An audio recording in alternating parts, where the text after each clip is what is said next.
Hello, students. This is Ann Babson.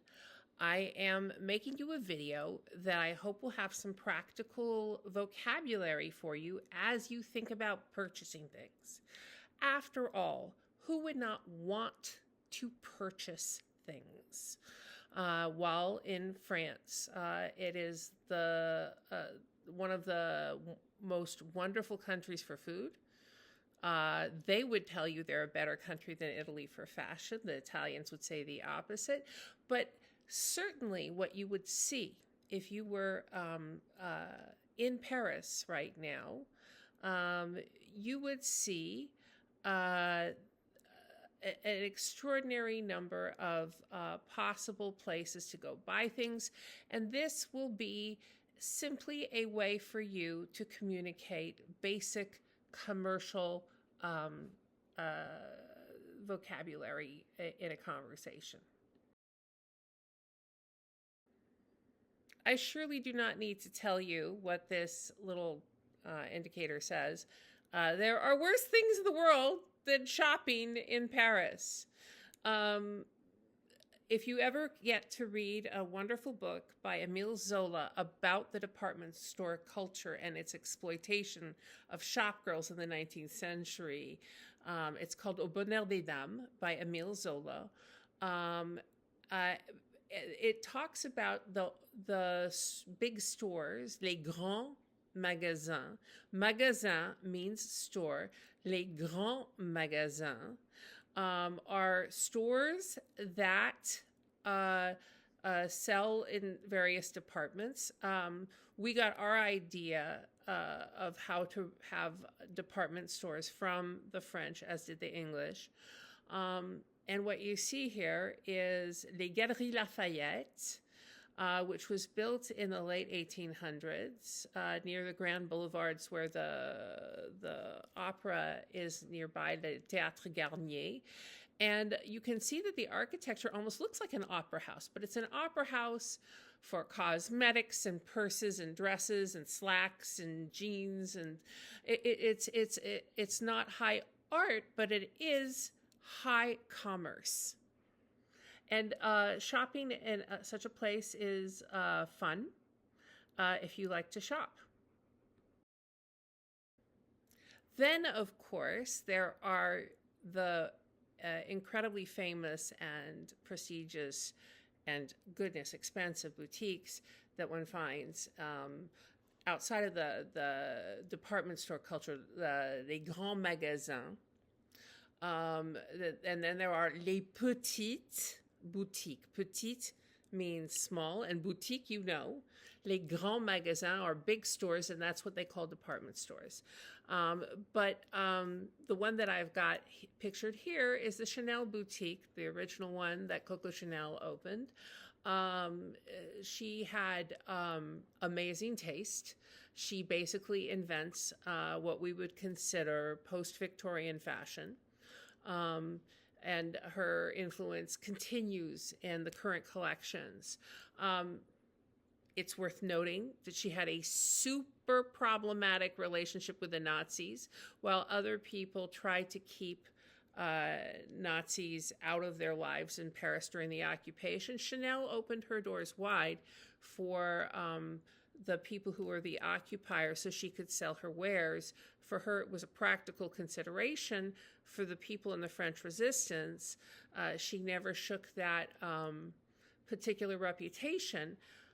But, I mean, even if one can absolutely argue with her wink and nod at real tyranny in France, I think no one can argue with a little black dress.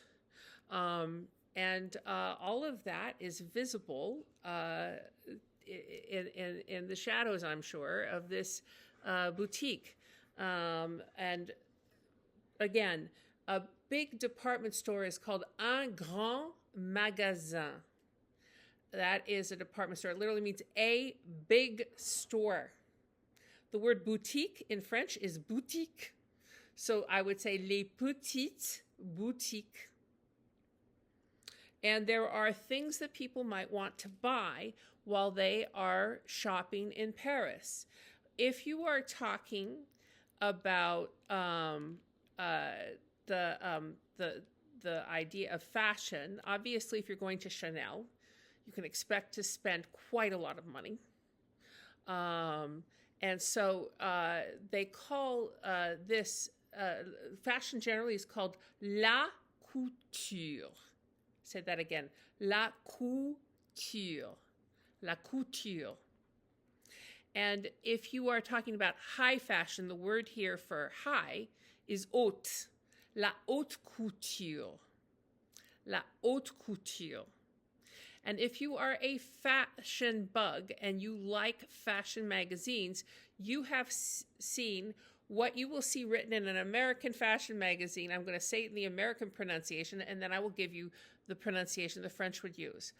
If you're buying something off the rack, meaning you didn't get it designed by Coco Chanel herself in her boutique or some other current living designer in a boutique and it's only you get to wear that particular design, that's haute couture. You own it. But if you buy it off the rack, they call that in English pret-à-porter. It sounds really kind of pret-à-porter. And what that means is literally pret means ready, to, porter, wear. Pret-à-porter, it's spelled exactly the same as you see it in the fashion magazines, which is why I didn't put it here. So you either have la couture or le pret-à-porter. And then let's say you want to go to the Louis Vuitton store and buy yourself a handbag, or if you have a mint of money, Hermès, which remains for the Arab royalty in the Middle East, a saddle maker. They hand sew saddles for racehorses in Saudi Arabia. They also have some of the most elegant bags at such a high price, let us admit. Hermès. Hermès is lovely, but the way I say handbags, whether they're incredibly expensive or just the cheap sale stuff, it's les sacs à main, les sacs à main. And notice that sac looks like the word sack almost in English, and main means hand. So what you are saying is handbags. And you say that for a wide variety of bags, clutches through totes, even backpacks. You could talk about les sacs à main, or you could just say, if you just want bags, les sacs. There are wonderful places to buy French candies, and I can't recommend them enough. Alas, I have eaten quite a few French candies, and you will recognize the word that is used. Les bonbons. Les bonbons. We say bonbons. Les bonbons. That just means any kind of candy. And then if you are really splurging, so let's just dream a little, you would maybe be in the market for jewelry. And the way you talk about not costume jewelry, but actual gems would be les bijoux. Les bijoux. That's how you pronounce the word for jewels. Les bijoux. And if you are looking for like costume jewelry, they say something that is closer to the word that we use for jewel in English, les joies. Les joies.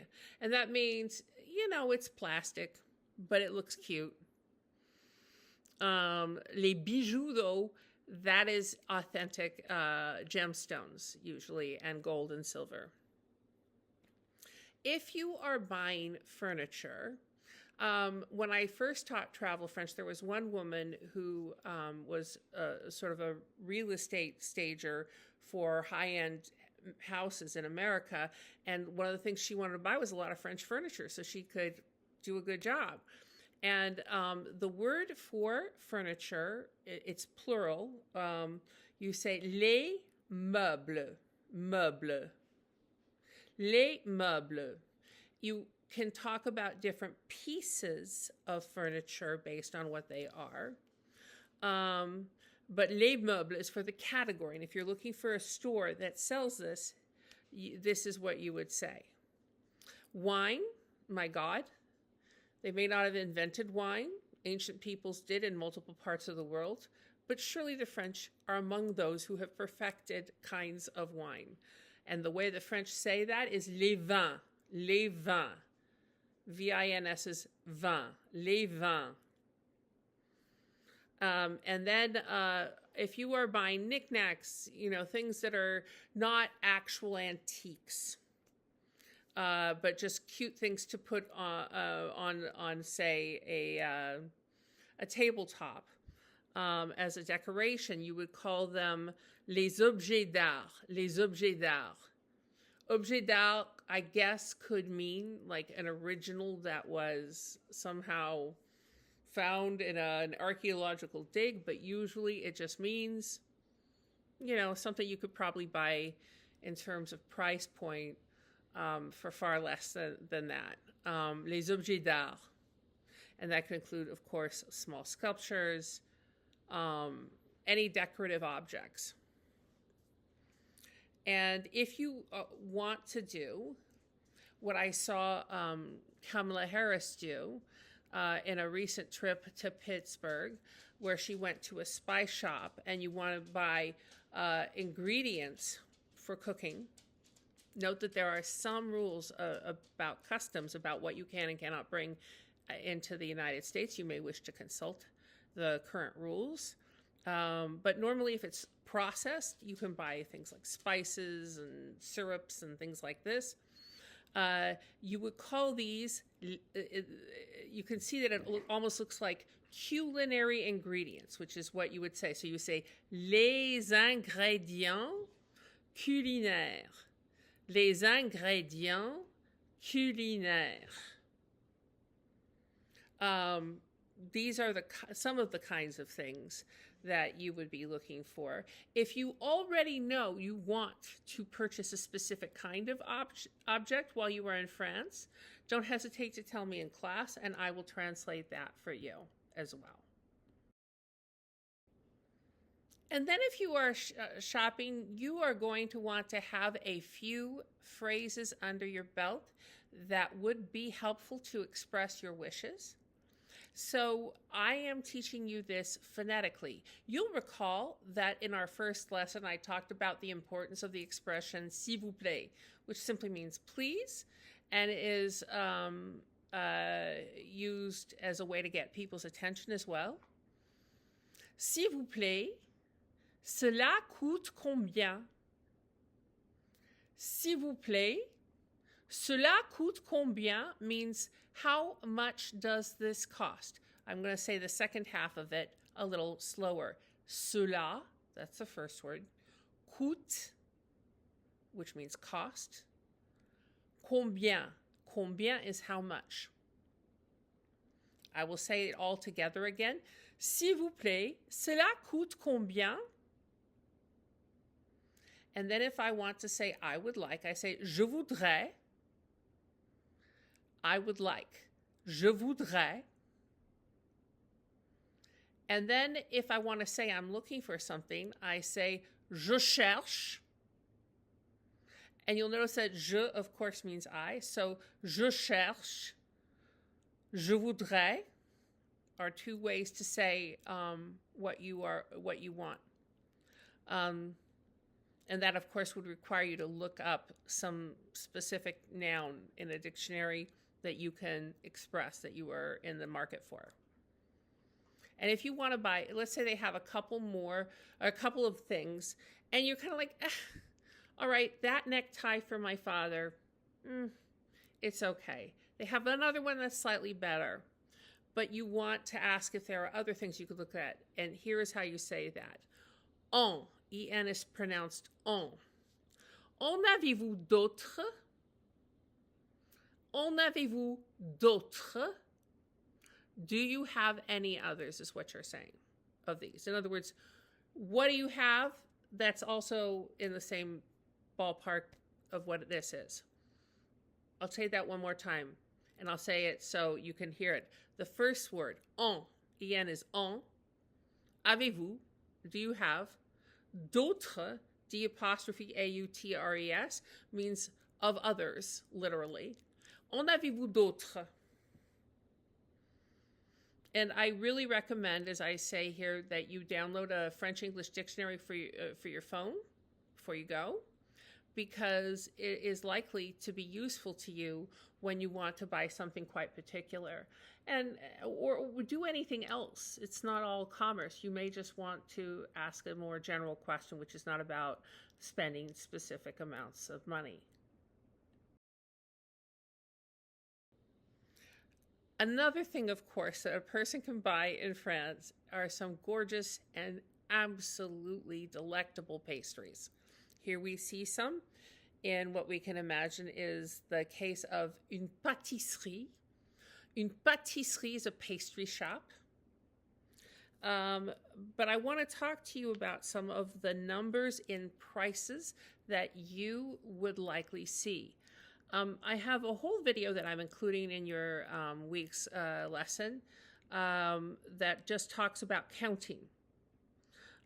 It's good to have. But one thing that you will see if you have a price in a store, if I talk about dollars, you can see I've written $4.25 with a decimal point after the 4.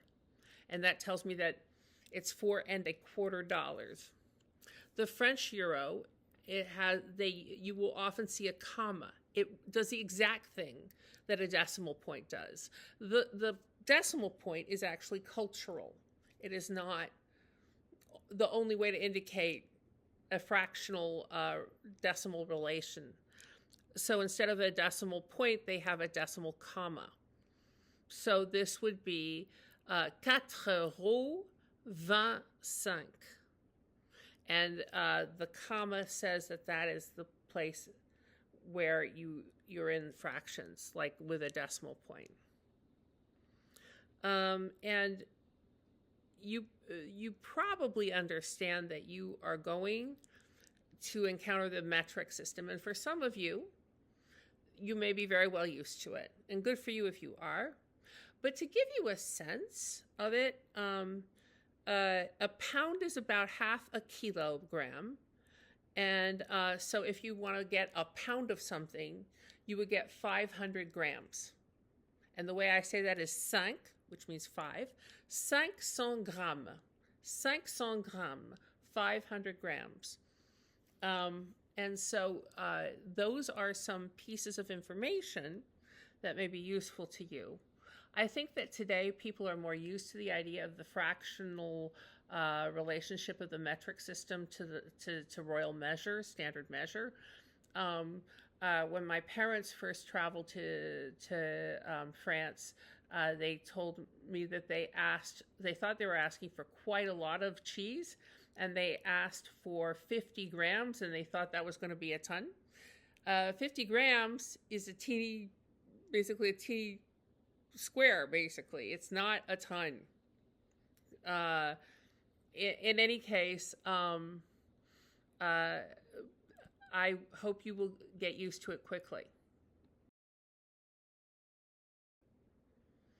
I also want to show you something about how you ask for if they have something or some of something. And I've included the video that introduces you to the verb avoir, which is to have. And you'll want to watch that this week. But you want to practice the difference between certain kinds of ways of indicating what you're looking for. Avez-vous? Avez-vous means do you have? Or have you, literally. But avez-vous is the standard way of saying do you have in French. And then you can see here, I have written in the top line of this slide, des. Des, D-E-S, des. Des is for things that you can count. I can count handbags. Here I have what I personally think is a very attractive small Louis Vuitton handbag. So if I want to talk about a handbag, and I want to maybe buy among many at least one, I would ask, avez-vous des sacs à main? Sac à main means bags for the hands. I think I said that in a previous slide already. But avez-vous des sacs à main? Do you have handbags? Some handbags. I can count them, so I say des. But I can count bottles of perfume. But if I have an amorphous liquid or something that doesn't lend itself to a direct count, I have to know two things. What is the gender of the thing? And also, if it's fluid, like I'm not going to say des parfums unless I'm talking about multiple bottles or different kinds of perfume. But if I want to ask if you have some men's cologne, the word for cologne for men, and we say perfume for women, or cologne sometimes, really le parfum is how you say perfume, whether it's a man or a woman wearing it, but you would specify the sex of the person that you were buying for most of the time. There are some unisex perfumes, but you may not have a grandfather who wants to smell like roses, and you may not have a grandmother who wants to smell like leather. And those are two scent ingredients that are used in a very gendered way in classic perfumes. So I would ask, do you have some perfume for men? And I would say, avez-vous du parfum pour homme? Avez-vous du parfum pour homme? If I am a woman and I'm saying, avez-vous du parfum, they are probably going to just already assume it's for maybe a woman or specifically me. But if I walk in there myself and I'm buying for my uncle or something, du parfum pour homme. Pour means for, men. And then if I want some beige lace, avez-vous de la, because the word for lace is la dentelle. That's a feminine word. Avez-vous de la dentelle beige? Do you have any beige lace? I might also say, if it was for a wedding, de la dentelle ivory. But de la dentelle. Avez-vous de la dentelle means, do you have some lace? And then I have specified a color. If you practice this with avez-vous and whatever you're looking for, I think that there will be store clerks aplenty who would like to sell you something. So here is your homework associated with this video. I want you to watch the other two videos that I have sent you this week, one about simply counting, and the other one that is the conjugation of the verb avoir, to have. And I want you to try to write down on a piece of paper 3 things that you might want to buy while you're in France, while you're traveling. I would first figure out what those are in the language that speaks to your heart, whatever that is, and then translate them with the help of a dictionary, perhaps, to French. And it may be helpful to be as specific as possible if you really know that, like, I showed you a picture of a Louis Vuitton bag. If I said, avez-vous des sacs à main? That was in the previous video. Do you have handbags? But if I know for a fact that I am looking for Louis Vuitton handbags, apart from the fact that I can literally go to the Louis Vuitton store in Paris, I would still say, I may want to specify the brand. So I say, avez-vous des sacs à main Louis Vuitton? And they will tell me if they do or they do not. And so what I would ask you to practice is, do you have, for one of the particular purchases you're going to have, or I would like, which you will remember is je voudrais, and then you will add articles, du, de la, or des. And then how much is it, please? Or how much does it cost? And you'll want to use a dictionary to look that up as well. So I think that we've just wasted plenty of time here. I mean, the day is starting, and those boutiques are just about to open. Grab your coat and an umbrella. It might rain. The French have a saying that if you don't like the weather in Paris, just wait 10 minutes, it'll change. And it's time to go shopping, and I wish you the happiest of excursions in this particular part of your tourism.